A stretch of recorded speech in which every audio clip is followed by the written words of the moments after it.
আজকে সকালটা শুরু হলো আমার পা ব্যথা নিয়ে। ঘুমন্ত অবস্থায় ঘন্টু আমার পায়ের উপর বসে পড়েছে। এতটাই ব্যথা যে আমি ঠিকমতো হাঁটতেও পারছি না। আজকে সব কাজই আমার দেরি হচ্ছিল। একে শীত, তার উপর পায়ে ব্যথা।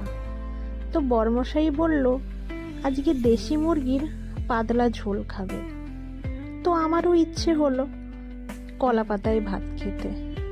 তাই জন্য রান্নার দিদিভাইয়ের বাড়ি চলে গিয়েছিলাম কলা পাতা আনতে।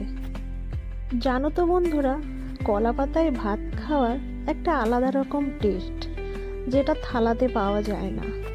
তোমরা কারা কারা আছো আমার মতো কলা পাতায় ভাত খেতে পছন্দ করো, আমাকে কমেন্ট করে জানিও। আর এদিকে বর্মশাই আমার জন্য নিয়ে এসেছে মুরগির পা। আমি মুরগির পাটা খুব ভালো খাই। জানো তো বন্ধুরা, আমি দুধের স্বাদ ঘোলে মিটিয়ে নিচ্ছি। এই গোটা ডিসেম্বর জানুয়ারি মাস সবাই পিকনিক করছে, আমি আর আমার বড়মশাই ঘরে বসে কলা পাতায় ভাত খেয়ে পিকনিক করছি। ভিডিওটা ভালো লাগলে লাইক করে দিও। আজ এইটুকুই।